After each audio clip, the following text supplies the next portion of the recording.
Oi, meu nome é Sandra, seja muito bem-vindo à Semana da Acupuntura com Técnicas Orientais. Nessa semana eu vou te mostrar como aprender de forma simples a aliviar dores emocionais e físicas em apenas alguns minutos. Mesmo que você não saiba nada de acupuntura ou técnicas orientais, talvez você já seja um terapeuta, fisioterapeuta, psicóloga, massoterapeuta ou até mesmo uma acupunturista de formação e ainda tem insegurança ou precisa se atualizar para aplicar as técnicas e aliviar suas dores. Ou dores da sua família ou dos seus clientes e quer se atualizar ou iniciar de modo científico, baseado em estudos, com método comprovado, que vai te ajudar a ter um diferencial sendo valorizado ou ser mais reconhecido e consequentemente a ter mais cliente, como foi o caso da Juliana, que sofria com muitas dores na coluna e insegurança para aplicar as técnicas necessárias para o alívio das dores. E depois de fazer o autotratamento em casa, ela está sem dor, como ela mesma me contou nesse áudio. Ô Sandra, eu tô sem dor. É incrível, né? Eu falei, eu não vou colocar agulha mesmo, que é mais fácil. Aí eu nem lembrei, foi passando a dor. Não tô com dor, eu levantei a andar, não tô com dor nenhuma. Olha que beleza. Algo semelhante aconteceu com a cabeleireira e terapeuta Marinês, que conseguiu ajudar sua paciente aplicando técnicas orientais, que sofria com tosse recorrente e sentia fortes dores na região da costela, como ela conta nessa mensagem que ela me mandou. Tenho mais firmeza em ajudar meu cliente. Vou relatar um caso que eu atendi essa semana. Uma cliente com tosse disse que estava com dor na região da costela. Fiz aurículo e as técnicas, me ligou à noite, me agradecendo que a tosse estava bem menor e o melhor, que quando tosse não dói mais na região das costelas. Talvez você ainda não conheça todos os benefícios da acupuntura e das técnicas orientais, mas é verdade que essas técnicas foram descobertas há mais de 2000 anos e hoje em dia é possível tratar dores físicas como lesão, hérnia de disco, dor no joelho, renite, bronquite e enxaqueca, como mostra nesse estudo da sua tela. E também dores emocionais como ansiedade, depressão, estresse e obesidade. Como eu disse, o meu nome é Sandra Michiko Takahashi. Sandra é o meu nome ocidental e Michiko, ao contrário do que muitos pensam, não é meu sobrenome, é meu nome oriental. Um nome muito comum entre as japonesas, como Maria entre os brasileiros. Takahashi é o meu sobrenome paterno e também informando que é um sobrenome muito comum no Japão, como Souza, Silva, Santos aqui no Brasil. Eu sou filha do Fumio Takahashi e Elsa Yuriko Takahashi. Meu pai é considerado o melhor acupunturista do mundo, conhecido por tratar lesões dos melhores jogadores de futebol. Meu pai tratou lesões do argentino Lionel Messi, que ele foi 5 vezes eleito o melhor jogador do mundo. Também tratou Ronaldinho Gaúcho, tratou jogadores de futebol do Brasil, fora do Brasil, como Fred, Alexandre Pato, Keirson, Thiago Silva, Thiago Mota, Drogba, Belletti, muitos outros. Já deu entrevista para Globo, no Globo Esporte e várias outras mídias. Nós tivemos aí grande parte do ano sem ter praticamente lesão nenhuma, o departamento médico ficou vazio durante muito tempo. A recuperação de Ronaldinho Gaúcho vai ativar uma força-tarefa no Galo. Para ter Ronaldinho Gaúcho no Mundial de Clubes em dezembro lá no Marrocos, uma técnica milenar japonesa será parceira do departamento médico do Atlético. A acupuntura japonesa é normalmente menos dolorida que a chinesa. A explicação é que as agulhas são mais finas. Então vai ser pelas mãos do senhor Takahashi que Ronaldinho Gaúcho vai sentir menos dores do tratamento que já começou. Fumio Takahashi trata de Ronaldinho há 12 anos. Quando o craque atleticano defendia o Barcelona, ele sofreu uma lesão grave. O amigo foi chamado para começar o tratamento com o uso da acupuntura e o R10 conseguiu voltar antes do tempo previsto. Doutor Rodrigo me propôs trabalhar em conjunto. Eu achei muito bonito. Vou tentar o máximo esforço que eu posso fazer. Nós vamos fazer esse tratamento junto com a acupuntura nessa fase inicial. Depois nós não vamos fazer a fisioterapia durante algumas semanas. Talvez na fase final o Takahashi volte para complementar ainda um tratamento. A minha formação é odontologia. Eu trabalhei em atendimentos como dentista durante 13 anos. Hoje eu atuo somente como acupunturista. Eu nunca deixei de atender como acupunturista. Eu trabalho com meu pai há mais de 30 anos e eu decidi fechar o meu consultório de odontologia por questões financeiras somente. Houve um momento em que ficou muito oneroso sustentar as despesas de funcionários, impostos e materiais do consultório. E o trabalho de atendimento em acupuntura também enche o meu coração de alegria e realização. Eu amo o meu trabalho, poder ajudar pessoas a sentir um alívio nas dores. Meu pai, no início, ficou triste logo que eu deixei a odonto, mas hoje ele está feliz por eu estar trabalhando com ele na acupuntura e ele me fez a sua sucessora. Nesse trabalho eu aprendo todos os dias com meu mestre e pai. Um grande legado, uma vida com menos dor e menos medicamentos e ajudar pessoas a alcançar esse mesmo objetivo, mais qualidade de vida, com menos dor. Aprendi e ainda aprendo muito com meu pai e eu fui estudar técnicas mais avançadas para o tratamento de dores, inclusive no Japão, que é onde as melhores técnicas de acupuntura e terapias orientais que eu aplico junto com meu pai são desenvolvidas. Mas não foi sempre assim. A minha mãe atuou como educadora de escolas rurais e ela morreu aos 49 anos por um erro médico. Viveu 8 meses em estado de coma até morrer. Ela foi professora até nesse momento.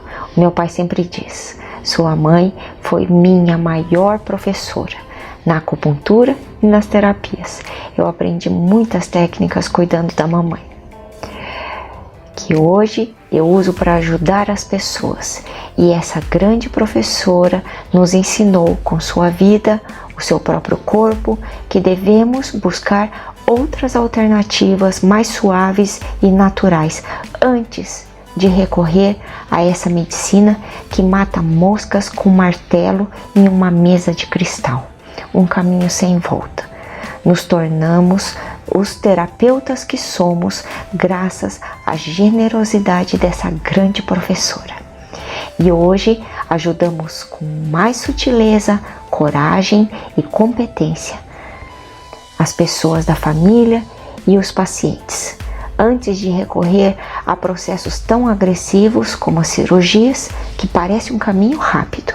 No entanto, pode ter consequências irreversíveis, como aconteceu com a minha mãe.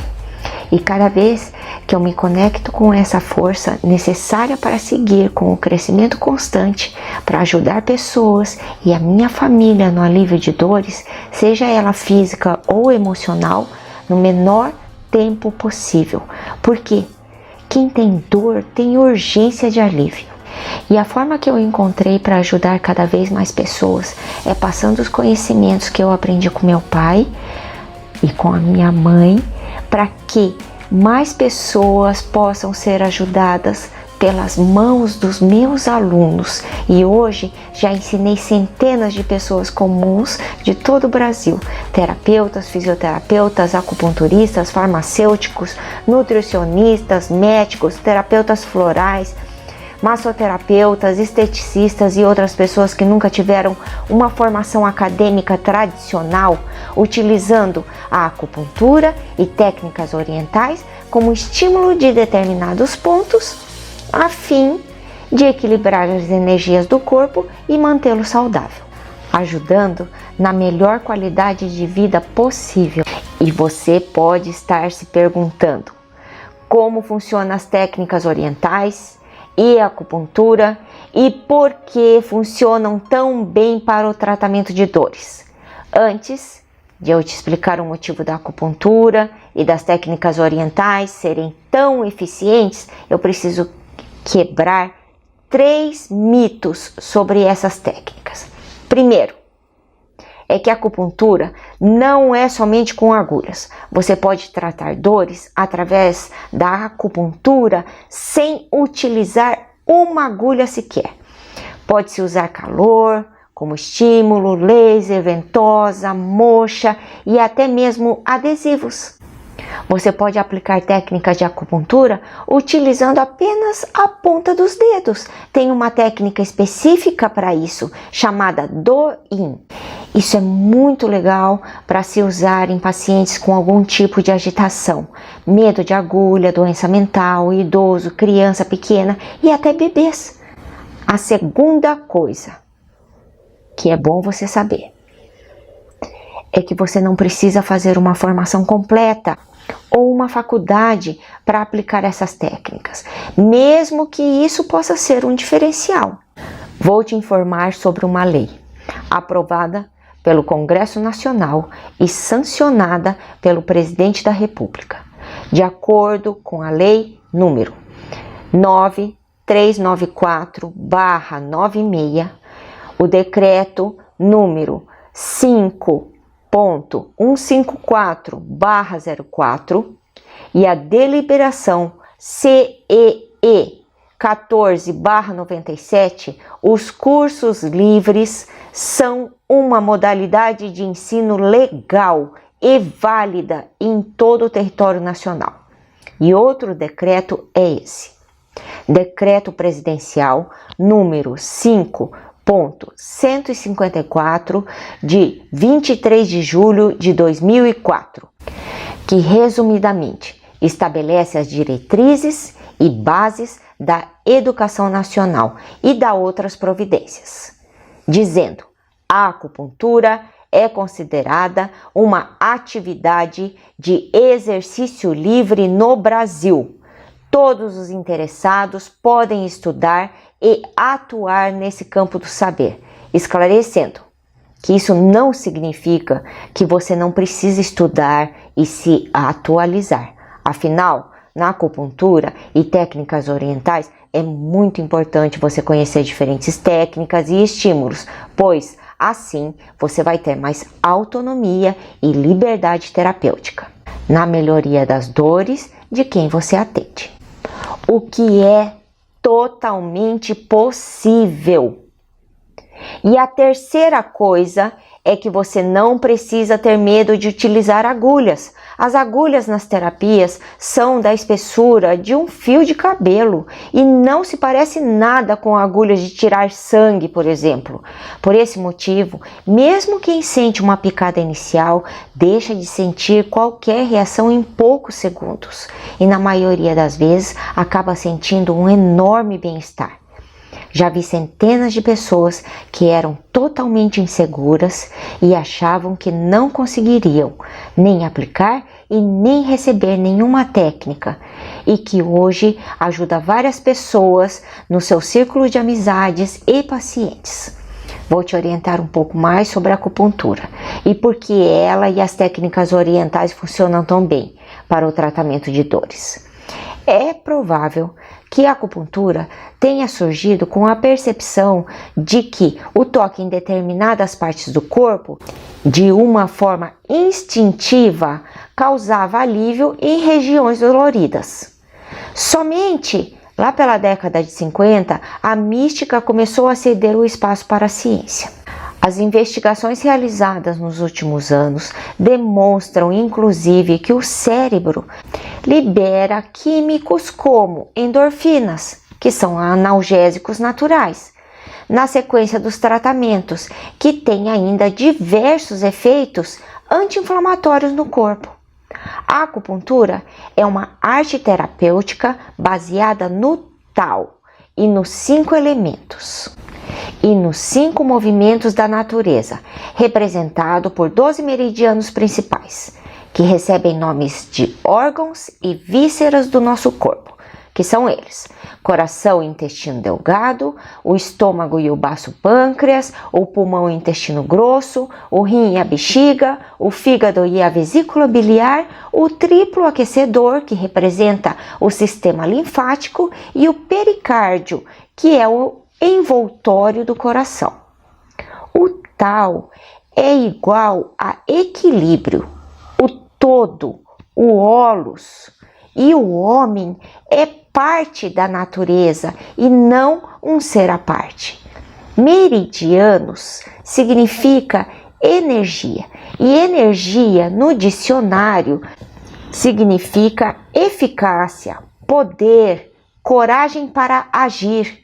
Energia significa força de vontade, vigor, tensão na atividade. Energia é a causa capaz de transformar um trabalho mecânico. Já a auriculoterapia é um dos microsistemas dentro do conhecimento da acupuntura e pode ser trabalhada de várias formas além de agulhas. Aurículo significa orelha e terapia significa cuidado com a saúde. A auriculopuntura é apenas uma das formas de trabalhar dentro da auriculoterapia. Algumas notícias sensacionalistas apresentam a acupuntura como terapêutica milagrosa, capaz de provocar curas instantâneas em doenças incuráveis pela medicina científica. A acupuntura não é cura milagrosa. Tudo se processa através de mecanismos da lei natural, o que não significa que alguns processos da natureza não sejam rápidos, quando já existem estruturas pré-formadas que favoreça. Assim é o nosso organismo. Como, por exemplo, desse artigo que também está aí na tua tela, a acupuntura tem um efeito evidente sobre a ansiedade. A acupuntura não é como aprender o nome de um remédio e resolver uma consulta de poucos minutos, apenas prescrevendo o nome desse remédio. Alguns terapeutas agem dessa forma e seguem um caminho único dos protocolos prontos, os protocolos pré-fabricados, e caem em um beco sem saída. Não ajudam e não sabem como ajudar. O essencial é você unir técnicas, se atualizar, conhecer o problema do paciente ou da pessoa que você quer ajudar. Como, por exemplo, a dor na coluna. Você usa técnicas de acupuntura, integra técnicas de auriculoterapia e, enfim, vai integrando várias técnicas e vários conhecimentos. Mas você precisa investigar como o seu paciente já na primeira sessão e ele próprio vai sentir as mudanças. Ou, por exemplo, uma dor de cabeça, o paciente ou a pessoa que você ajuda chega com uma dor de cabeça e você logo vai entender toda a dinâmica natural que está envolvida nessa dor, como a emoção, que é uma dinâmica natural, a alimentação e o modo de vida da pessoa. Enfim, por que eu digo isso? Para você tratar o problema como um todo, encontrar o equilíbrio entre o corpo e a mente da pessoa, em conjunto também com o emocional, e assim conseguir ajudar a aliviar a dor. Ou indicar outro método em conjunto para ajudar a resolver o problema. E o estímulo por acupuntura pode ativar importantes centros nervosos. Isso resulta na melhora do fluxo sanguíneo e também na imunidade do corpo. Agora, para que você possa iniciar o entendimento do diagnóstico e tratamento, e se desenvolver nesse campo do conhecimento, eu vou te ensinar de forma simples a base teórica de toda a terapia oriental e acupuntura. Para quê e por quê? Porque o resultado rápido de alívio com essas terapias está diretamente ligado a esse conhecimento de base. Todo o conceito de base da terapia oriental está fundamentado aqui. Tudo iniciou na observação do Tao, essa figura aqui, que representa o Yang, que tem um movimento que expande, e o Yin, que é um movimento que contrai. Os monges taoístas observaram o universo como um todo, o holos, o holístico. O holos significa tudo, todo. Isso é as terapias holísticas. E que o Yin e o Yang, eles são ao mesmo tempo contrários, complementares. E dentro do Yang tem o Yin. Por isso tem essa bolinha preta aqui. Dentro do Yin tem o Yang. Por exemplo, dentro do dia existe sombra. Dentro da noite existe um reflexo de luz. Quando um é grande, o outro se torna pequeno. Aqui o Yang é grande e o Yin é pequeno. Por exemplo, aqui é o meio-dia, onde tem mais claridade e menos sombra. Essa parte aqui é a meia-noite, onde tem mais escuridão e menos claridade. E a gente pode fazer várias analogias, porque os monges taoístas observaram que o homem faz parte da natureza e não é um ser à parte. Então, por exemplo, dentro do físico existe uma função. Dentro da função existe o físico e eles são interdependentes. Então, por exemplo, existe os vasos, que são ocos, e existe o sangue. E um depende do outro.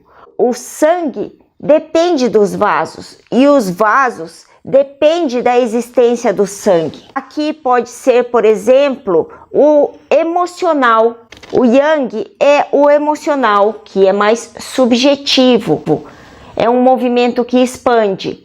E aqui pode ser o mental, que é o objetivo, um movimento que contrai. Dentro do mental, dos pensamentos, existe uma emoção. Dentro das emoções, existe um pensamento. E assim vale para tudo. Por exemplo, a parte de fora, ela depende da parte de dentro para existir. E o contrário é verdadeiro. A parte de cima, ela só existe porque existe o contrário, que é a parte de baixo. E baseado nesse conceito primário, tudo começa no Tao. Vem essa teoria dos 5 movimentos. Eu falo movimento porque a gente não deve enxergar os elementos como fotos, mas sim como vídeos, como filme, como um movimento dentro de um tempo. A gente sempre deve enxergar ele no tempo. Tudo começa, a vida começa, na verdade, na água. O mundo começou na água. Primeiro era tudo mar, aí houve uma grande explosão, e aí começou dos peixes existir anfíbios que, ao mesmo tempo que viviam na água, também viviam fora da água. Aí eles se desenvolveram para os répteis, que vivem fora da água, mas têm uma pele pouco desenvolvida. Depois vieram as aves, depois os mamíferos. Nós, seres humanos, também fazemos parte desse processo natural. A gente nasce dentro de uma bolsa d'água, dentro de um útero. A vida começa na água, né? Mas o conceito aqui eu começo a explicar pela parte mais alta, que é o elemento fogo, mas a gente deve ver ele como um movimento, o fogo em movimento. E qual seria o movimento do fogo? Um movimento para cima. O fogo chameja em ascendência. E aí a gente, a partir desse elemento, que é o elemento mais superior, é o fogo, a gente começa a teoria de geração. Só quem pode gerar é a mãe, e ela só pode gerar um filho. Só esses dois estão nessa relação de geração, mãe e filho. A gente diz assim, como uma analogia, que o fogo se torna cinzas e ele gera terra. Então, o fogo é mãe da terra. Consequentemente, a terra é filha do fogo. E o segundo elemento que a gente deve observar ele em movimento, a gente observa a terra em movimento, ela tem um movimento estável. Não é nem para cima, nem para baixo, nem para fora, nem para dentro. Ela é estável. Ela tem uma estabilidade. Ao longo do tempo, em todo processo precisa de tempo. Nesse movimento do tal precisa de tempo. O dia para se transformar à noite e a noite para se transformar em dia precisa de tempo. Para o dia crescer, ficar grande e a noite ficar pequena, precisa de tempo. Então tudo isso depende de tempo. Precisa ter uma visão de movimento, uma ideia de movimento. Ao longo do tempo, a Terra, dentro dela, no seio dela, lá no fundo dela, ela cria um mundo mineral. As minas de carvão, minas de pedras preciosas, as minas, o mundo mineral, que nesse conceito chama de metal. Preciso voltar aqui um pouco na terra e no fogo. O fogo, ele tem uma cor avermelhada. E a terra tem uma cor de ocre, uma cor de tijolo, né? O mundo mineral, nessa teoria, ele tem uma cor brilhante, uma cor pálida, uma cor branca. Tá? E ele é chamado de metal, mas a gente deve entender ele como o mundo mineral. Então, a Terra é mãe do metal. Consequentemente, o metal é filho da Terra. Ao longo do tempo, lá no mundo mineral, lá embaixo, nas minas, começa a gerar uma mina de água. Então, águas minerais, água com sais. E aí a gente fala que o metal é mãe da água. Consequentemente, a água é filha do metal. Ao longo do tempo, a água tem a capacidade de nutrir o mundo vegetal. E só quem pode nutrir nessa relação de mãe e filho é a mãe. Então a gente fala que a água é mãe do mundo vegetal. Só que nesse conceito ele é chamado de madeira. Mas a gente não deve enxergar isso como um pedaço de madeira parado, mas sim como o mundo vegetal. Só para a nível didático, ele é chamado de elemento madeira. Então, a madeira é filha da água e a água é mãe da madeira. A madeira tem a capacidade, ao longo do tempo, de nutrir o fogo. Então, a gente fala que a madeira é mãe do fogo. E essa é uma relação de mãe e filho, uma relação de geração. O outro conceito é uma relação de controle. Então a gente diz assim, olha, que a água controla o fogo. O fogo controla o metal, porque o fogo tem a capacidade de derreter o metal. O metal, o mundo mineral, ele controla o mundo vegetal. Então, a nível didático, a gente fala que o metal tem a capacidade de cortar a madeira. Então, ele tem uma relação de controle. O metal controla a madeira. E a madeira está em cima da terra. Então, a madeira tem um controle sobre a terra. Ela controla a terra. E a terra controla a água através de barreiras. Então, ela é que faz as margens do rio, por exemplo. Então, a gente fala que a terra controla a água porque ela é capaz de ser uma barragem, uma barreira para a água.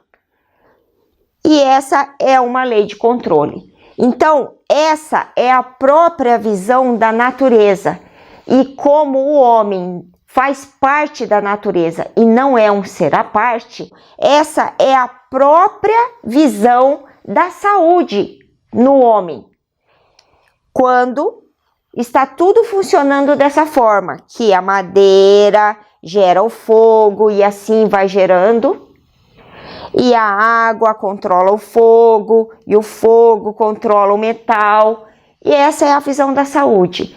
Através disso, a gente consegue entender onde estão os desequilíbrios e onde que a gente vai encontrar a raiz do problema e voltar a situação para uma harmonização com um funcionamento natural como deve ser. É assim que a gente faz os diagnósticos e, através desse diagnóstico, a gente já tem o tratamento em mão. Porque diagnóstico significa diferenciação.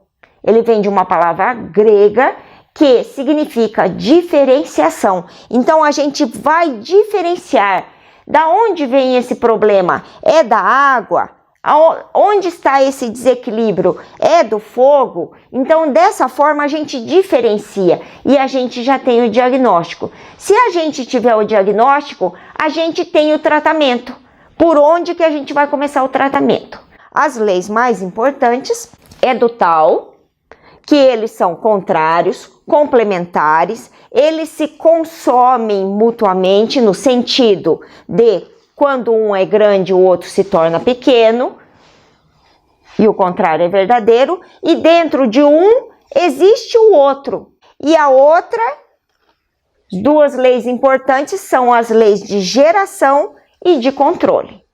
A gente vai verificar que a natureza tem qualidades, tem capacidades, né? Então, por exemplo, o fogo, ele tem movimento, um movimento para cima. O fogo chameja em ascendência. A água tem um movimento para baixo. A água sempre escorre para baixo. Sempre é para baixo. Esse é o movimento da água. O mundo vegetal, ele tem um movimento que expande. É um movimento em todas as direções. E o mundo mineral, ele tem um movimento que contrai. É um movimento para dentro. Todo se concentra. Então, por exemplo, aqui, uma pessoa tímida, por exemplo, ela tem características mais do movimento metal, porque é um movimento para dentro. Uma pessoa expansiva, criativa, ela tem características mais do elemento movimento madeira, porque ela se movimenta em todas as direções. Todas as doenças, desequilíbrios, o diagnóstico é baseado em todas as características que eu estou falando aqui, todas as informações que estão aqui. E onde a gente pode reconhecer. A Terra, ela tem um movimento estável. Os sentimentos do movimento fogo é um sentimento de alegria, é um movimento para cima. E os desequilíbrios do fogo são alegria de menos ou alegria de mais. Isso é um desequilíbrio. Por exemplo, alegria de menos é uma apatia. Alegria demais a gente chama de histeria, né? Como, por exemplo, risos histéricos. Não quer dizer que é só risos, mas é um desequilíbrio do elemento do movimento fogo, que é alegria demais, histeria. O sentimento da terra é pensamento. O pensamento movimenta desequilíbrios demais ou pensamento de menos. Esses são os desequilíbrios da terra. Pensamento demais são pensamentos repetitivos. Ele é um pensamento estável, é um pensamento que tem esse movimento. Ele não é um pensamento para todas as direções, como aqui na madeira. Ele é um pensamento estável, repetitivo, uma preocupação demais, repetitiva. A gente chama isso pensamento demais, obsessão. Pensamento de menos é uma incapacidade de pensar. Então a gente fala que é uma pessoa desligada. O desequilíbrio emocional do mundo mineral, do metal, os desequilíbrios da tristeza, porque o sentimento do metal é a tristeza. Então a gente fala, desequilíbrio do metal é tristeza demais ou tristeza de menos. Tristeza demais a gente chama de depressão. Tristeza de menos, a gente tem que pensar em uma incapacidade de sentir triste. Então a gente chama isso de insensível. Uma incapacidade de sentir triste. É um desequilíbrio do metal. O sentimento do movimento água é medo. Então, os desequilíbrios do medo é medo de mais ou medo de menos. Medo demais a gente chama de pânico. Incapacidade de sentir medo é o que a gente chama de medo de menos. Incapacidade de sentir medo. A gente chama isso de inconsequente. Ele está incapaz de sentir medo, então ele coloca em risco todo momento. Se coloca em risco todo momento, porque ele está incapaz de sentir medo, então ele se torna inconsequente. O sentimento da madeira, raiva, frustração. Raiva de mais, raiva de menos. Raiva demais, ao longo do tempo, ela não sustenta a sua força. Então, ela se torna mágoa. E a raiva de menos é incapacidade de sentir raiva. Mesmo que ela tenha uma necessidade de sentir raiva, quando ela é muito prejudicada, por exemplo, então ela sente incapaz de sentir raiva. Então, a gente fala que é uma pessoa passiva. É uma pessoa que não reage. Essa incapacidade de sentir medo, muitas vezes, é visto como corajoso. Então, a gente tem que identificar muito isso. Incapacidade de sentir medo, a pessoa que se coloca em risco não é corajosa. Ela tem um desequilíbrio do movimento água. E essa incapacidade de sentir raiva é interpretado como pessoas muito boas. Às vezes são vistas como pessoas evoluídas. E, na verdade, não é isso. É uma incapacidade, é uma passividade, é uma incapacidade de reagir. Então, isso não é ser evoluído.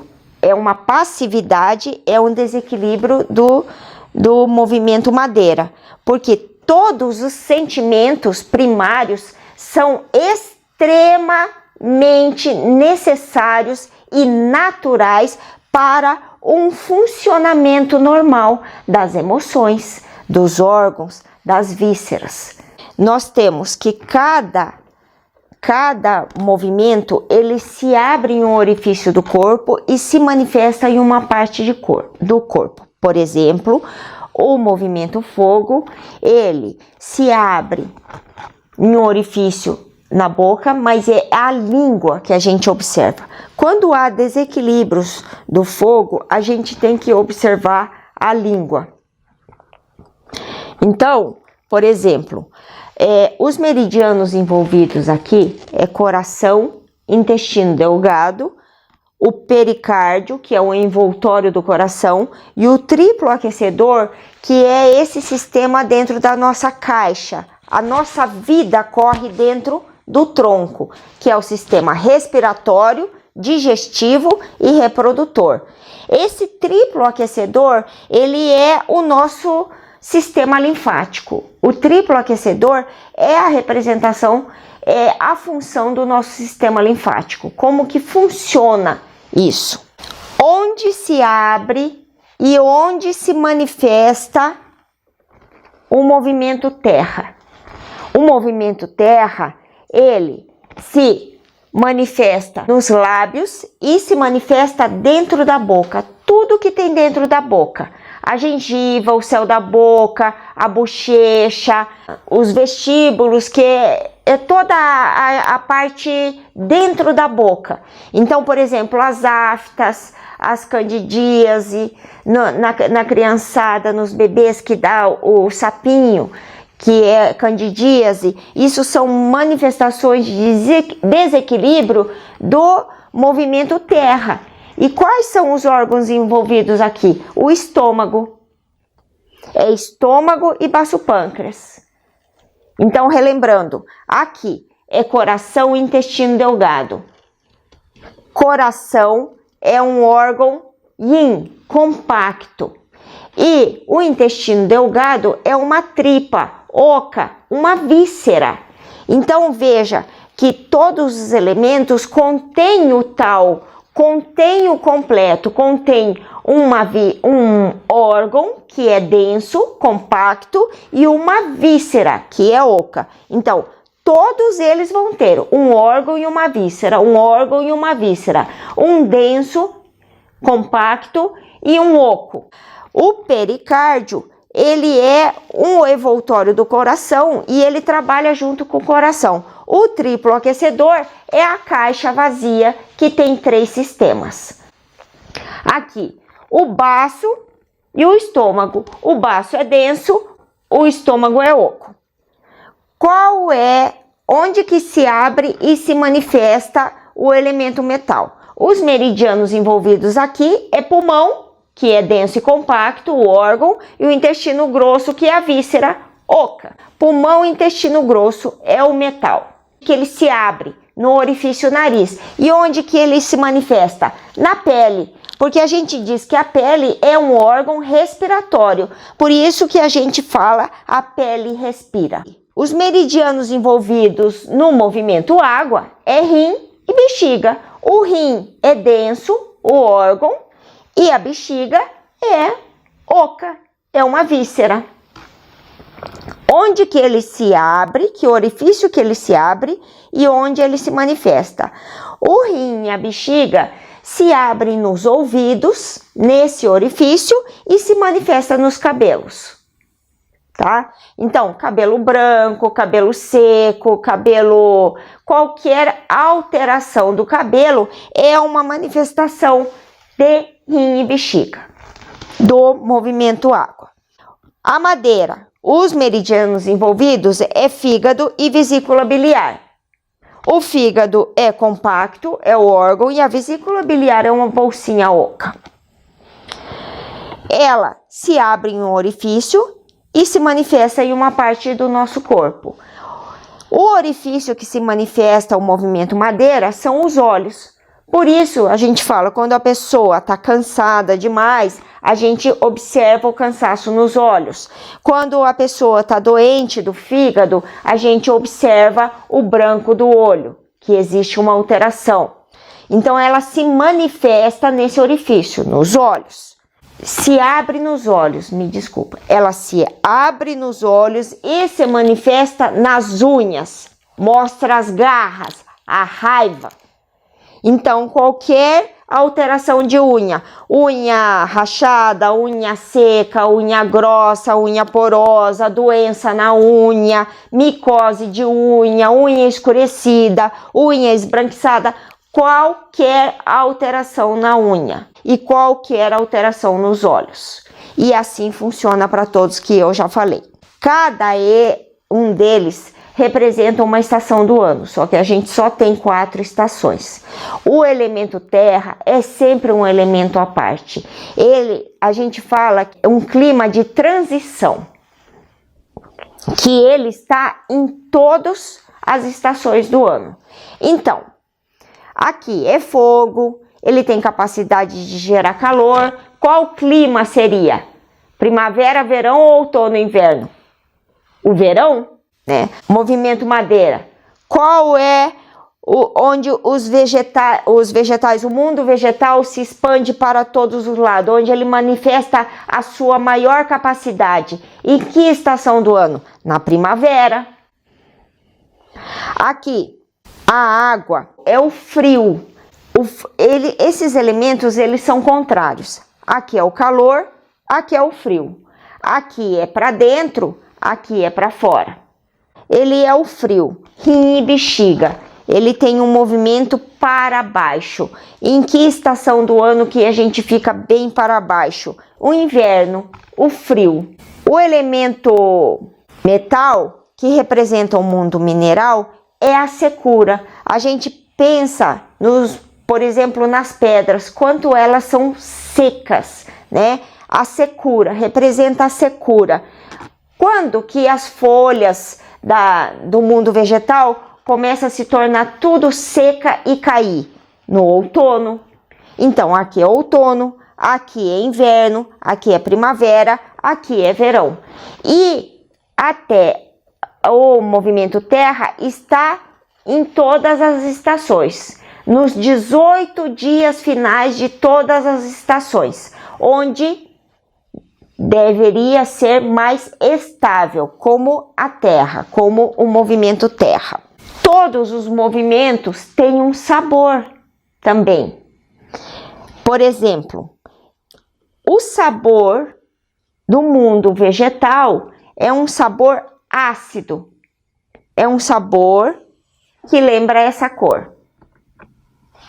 Aqui é um sabor quente. Tudo aquilo que queima tem um sabor amargo. Aqui tem um sabor amargo no movimento fogo. Aqui a terra é um sabor doce. O metal é um sabor cortante, um sabor picante, que é diferente de quente. Por exemplo, a pimenta é desse elemento. Esse elemento aqui são, por exemplo, gengibre, rabanete, nabo, a rúcula, que ela é picante. São esses movimentos que ardem no nariz. O wasabi, aquela coisa verde que come junto com o peixe cru, com o sashimi japonês, aquilo lá tem um sabor picante. Ele arde no nariz. É diferente da pimenta. A pimenta, ela sobe, ela esquenta. A água é como a água com sais, é um sabor salgado. Então, o sabor da água é salgado, o sabor da madeira é ácido, o fogo é amargo, o sabor da terra é doce e o sabor do metal é um sabor cortante, picante. Todas as 24 horas do dia correm também entre os movimentos, os elementos. Vamos dizer, entre aqui o coração, entre 11 horas da manhã e 1 hora da tarde, entre 11 e 13. Das 13 às 15 é o intestino delgado, onde ele está na sua maior manifestação. Aí vem para cá. Entre 15 horas e 17 horas é a maior manifestação da bexiga.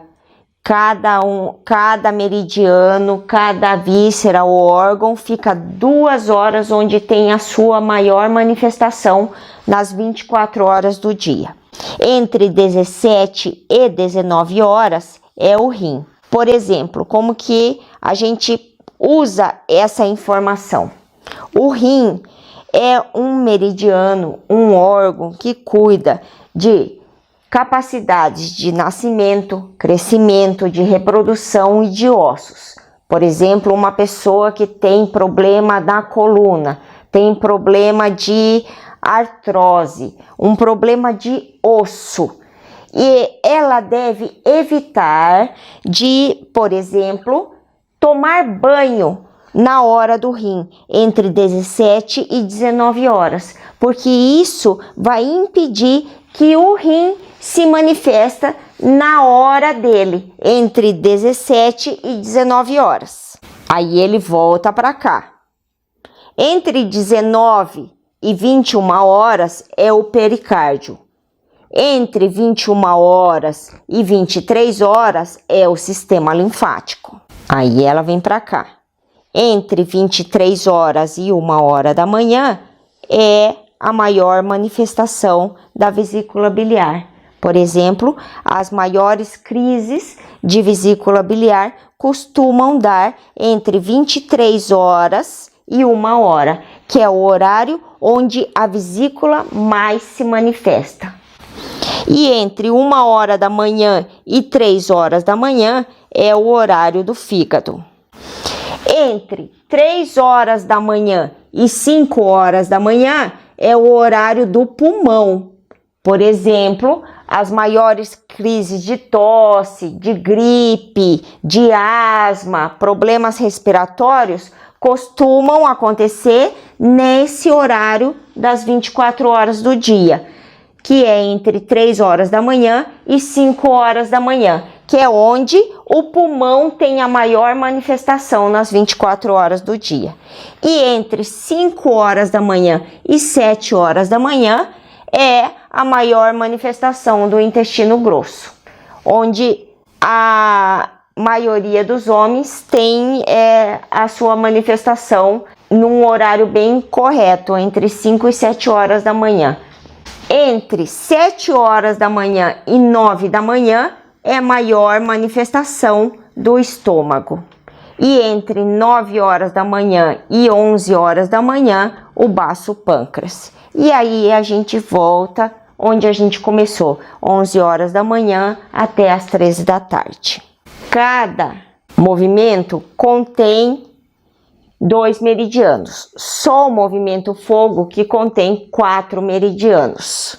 E cada movimento e seus meridianos, suas cores, suas capacidades, suas qualidades trabalham todas juntas e integradas. E o meridiano, o ponto de fígado, vesícula biliar, o elemento madeira, ele cuida dos tendões, de tudo que é elástico, flexível no nosso corpo.